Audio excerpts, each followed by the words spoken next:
Dizem que no interior profundo do Brasil existe uma criatura que nem a terra aceita. Um ser que foi tão cruel em vida que, ao morrer, o chão recusou seu corpo. E ele voltou, seco, retorcido, perverso, um morto-vivo que rasteja pelas matas em busca de vingança.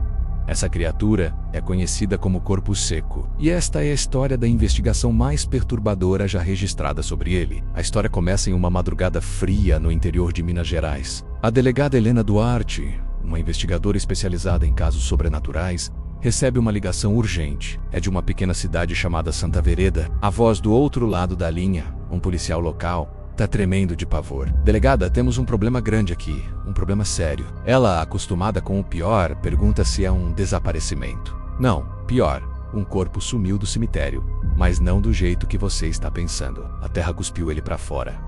Helena sente um arrepio. Ela conhece as lendas, as histórias que o povo conta. Na maioria das vezes, são apenas superstições. Mas ela também sabe que certas coisas, certas lendas, não podem ser simplesmente ignoradas.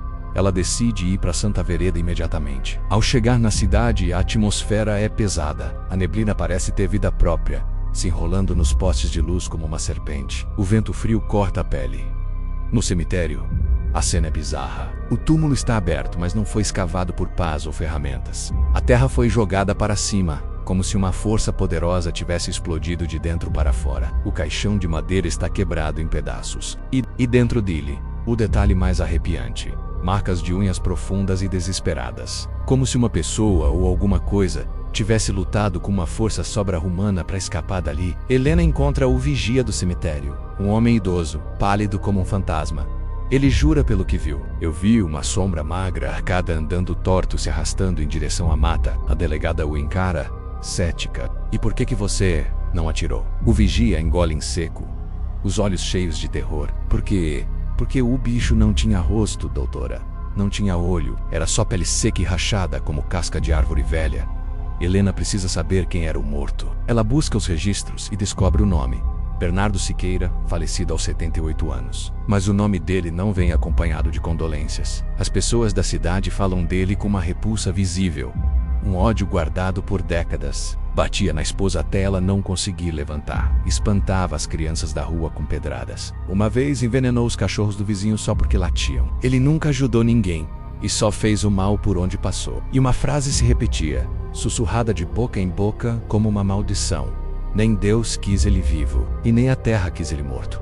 Helena sente o estômago embrulhar. A crueldade daquele homem em vida parecia ter deixado uma mancha permanente na cidade. Uma mancha que agora talvez estivesse voltando para assombrá-los. Na segunda noite, um grito agudo rasga o silêncio de Santa Vereda. Helena e sua equipe correm até uma pequena casa na beira da mata, de onde veio o som. O que eles encontram lá dentro é um rastro de terror puro. As paredes estão marcadas com arranhões profundos, feitos por algo com garras. Há marcas de dedos ossudos e secos nas janelas, e um cheiro insuportável de terra podre e mofo impregna o ar. Dentro da casa, um homem está caído no chão, desacordado, mas vivo. Sua pele está pálida e fria, marcada como se algo tivesse sugado sua energia vital. E na janela, escrito com a lama suja do cemitério, uma mensagem de gelar o sangue: eu voltei.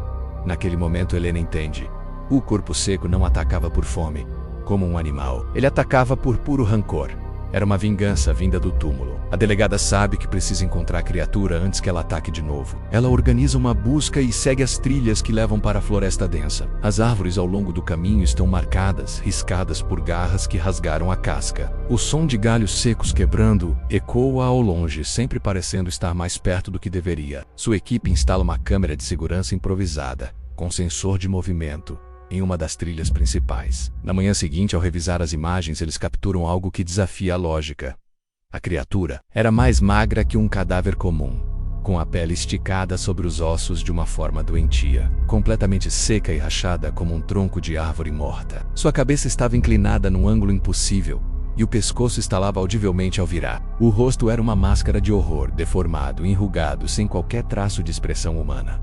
Mas os olhos eram o pior. Duas órbitas fundas e escuras, mas que brilhavam com um ódio antigo e incandescente. Vendo aquela imagem na tela, Helena só consegue murmurar uma palavra, como uma prece: Jesus. A crueldade de Bernardo Siqueira era conhecida, mas Helena sentia que faltava uma peça. Havia um segredo mais sombrio. Ela procura os moradores mais antigos da cidade, aqueles que guardam as memórias que ninguém mais quer lembrar. E ela descobre algo que a cidade inteira escolheu esquecer. Anos atrás, Bernardo não era apenas um homem cruel. Ele havia matado um garoto, um menino órfão, que vivia nas ruas e não tinha ninguém para defendê-lo. A cidade inteira suspeitava, mas ninguém tinha provas. Ninguém teve coragem de acusá-lo. Quando Bernardo morreu, o padre tentou rezar sobre seu corpo e desmaiou, dizendo que sentiu uma presença maligna. O coveiro que o enterrou disse que a cova tremia, como se a própria terra estivesse se recusando a aceitá-lo. Agora, tudo fazia sentido. A maldade dele foi tão grande que o ciclo da vida e da morte foi quebrado. Bernardo não descansou. Ele voltou com uma coisa monstruosa que ele sempre foi por dentro.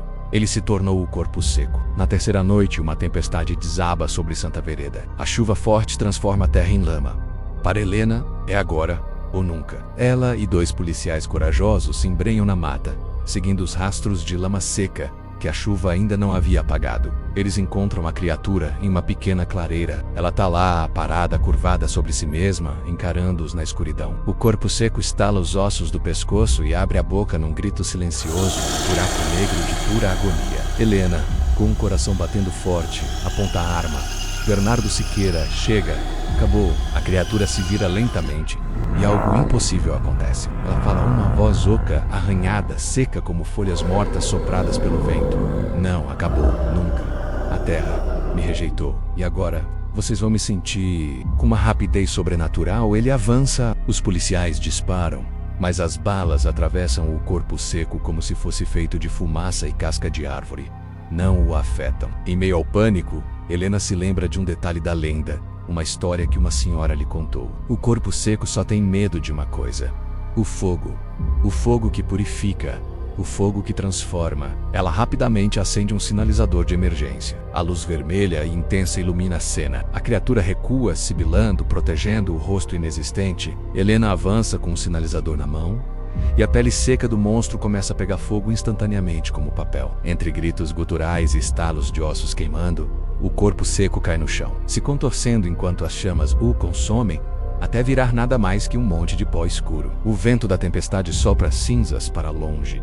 E então, o silêncio. A cidade de Santa Vereda lentamente voltou ao normal. O cemitério foi benzido e fechado por tempo indeterminado. O nome de Bernardo Siqueira foi apagado dos registros, como se nunca tivesse existido. O pesadelo parecia ter acabado. Mas semanas depois, de volta ao seu escritório, a delegada Helena recebe uma pequena caixa de madeira, sem remetente. Com um mau pressentimento, ela abre. Dentro, há apenas um punhado de pó escuro, idêntico às cinzas da criatura na floresta. E embaixo do pó, um bilhete, com letras tremidas escritas com terra úmida. Nele, apenas 5 palavras: a terra ainda me recusa.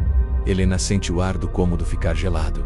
Ela olha ao redor, o coração disparado. E no canto mais escuro da sala, ela vê uma silhueta magra, arcada, começando a se formar na sombra, porque o corpo seco não morre de verdade. Ele só retorna para atormentar. Sempre que a maldade de um ser humano é grande demais para descansar em paz, ele volta para pagar seus pecados.